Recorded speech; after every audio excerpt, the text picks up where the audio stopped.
Hello everyone, this is Lorraine from Card Creations, and today I'm going to share a project with you using my Spellbinder dies to create this card, and then I'm going to show you another card that's very similar using your Cricut.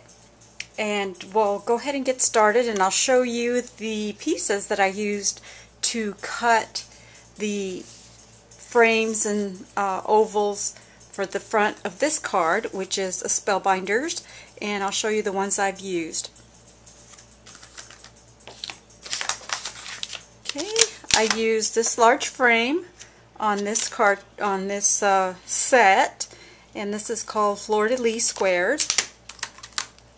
I used one of the ovals for the sentiment on this one, which is the classic ovals large. And then I used this large die here, which is the lacy ovals, and that goes right behind my sentiment.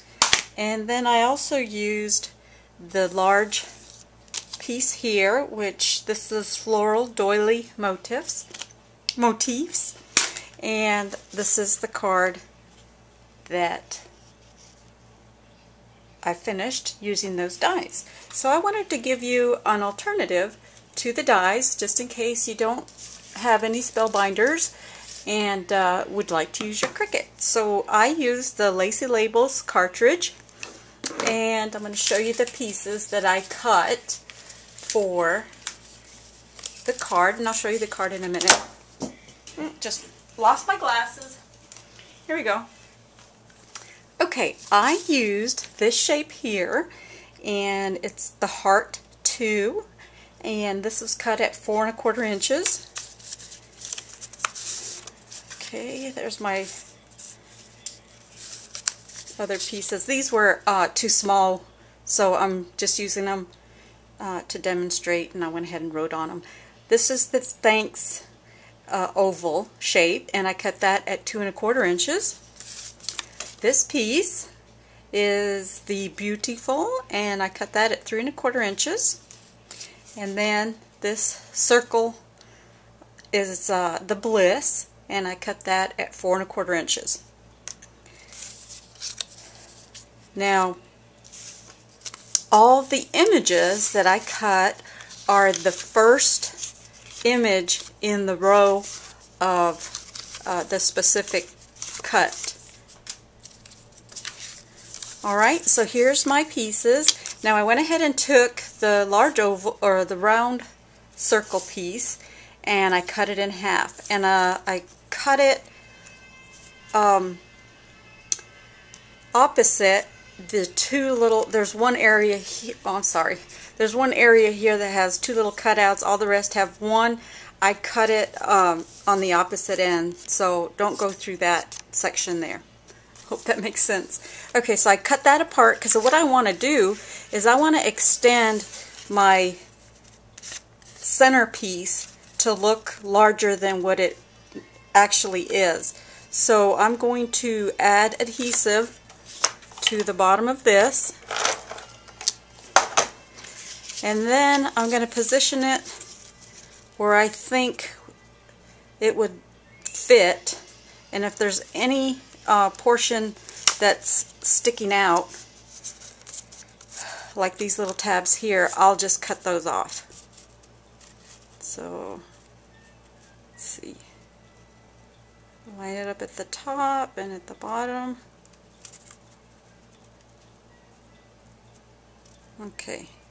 And you'll see what I'm talking about in a few minutes once I show you what I mean about extending the piece. So now I have a couple pieces here that go past my frame, my top frame, so I'm just going to trim that away. You'll never know. And now I'm going to get this piece and add it down here, and see how it makes a larger complete piece. So go ahead and line these up again. Center this point here with this point here. Let's see. There we go. And like I said, you can just trim that away.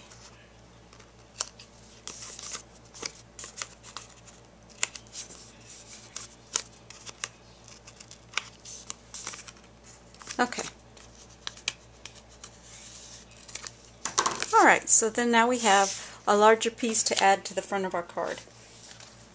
And let's see if I brought my card base. Yes, it's right over here. Okay, now I have my 5.5 by 7.5 inch card base.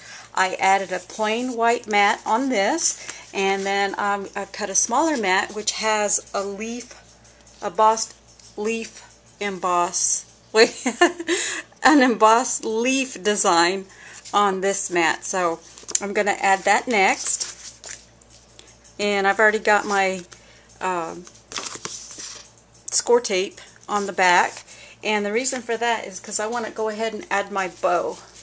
I've already attached my bow. So the main focus of this card is to be able to create alternative pieces to Spellbinders and still get a very similar look.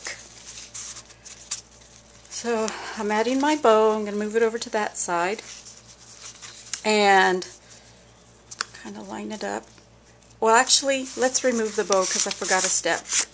I need to add this piece next. That's why I hadn't added my bow. But I want to add a layer of foam tape. And I'll try to hurry because every time I add foam tape, I take forever.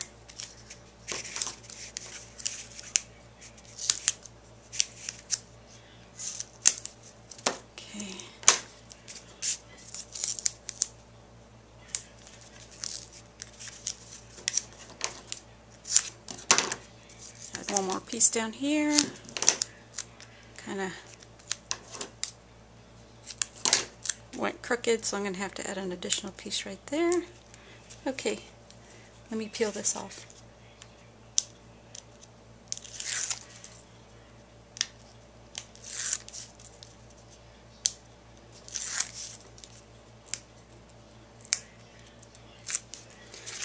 Okay, so let's add this to the center. There we go. And now I can add my bow.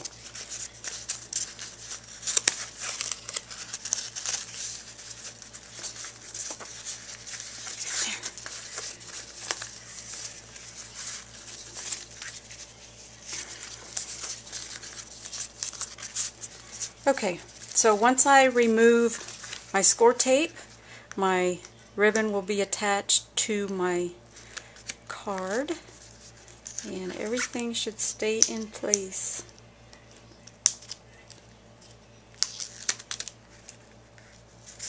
That's that.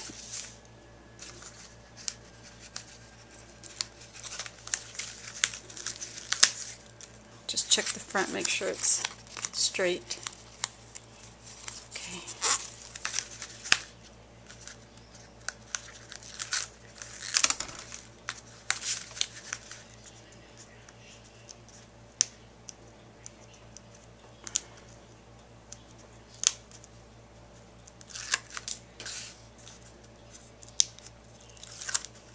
Okay, so now this will get added to the front.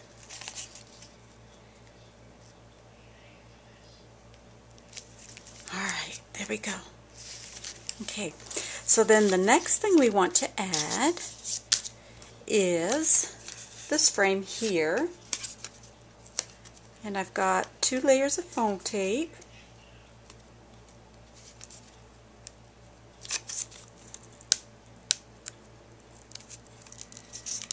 I don't think I took off that bottom cover. No wonder it wasn't sticking. Okay. That one either. Look at that. I take the protective cover off my bottom piece. Alright. There we go. Okay, so then I'm going to add this just a little bit over the ribbon and off to the right a little. There we go. And then this piece is for your sentiment, and that will go there. I'm not going to attach it because I want to leave it off for my own personal use, and I will plan on adding a sentiment later when I go to use my card. But if you already know what you want to say, you can just go ahead and add that to your sentiment. So here I have some I want to scrap pearls, and this is what really gives your card some character, especially using the Cricut cartridge, because the cuts don't have any type of embossing or anything like that. So this adds so much to the image. So we'll add that. And I have a little piece left here, and I'll just kind of continue it at the top of the card. I like to cut them up, and you can use them how you want to design your card. It doesn't have to be exactly like it's laid out. Okay, let's see. Have that hang over a little bit like that. Okay, so that's basically our card. I'm not going to go through and add my stick pin or anything like that, or additional pearls, but I'll go ahead and show you the original. This is the one done with the Spellbinder dies, and then this is the one, let's see, this is the one that's done with the Cricut cartridge lacy labels. There we go. Thanks for watching.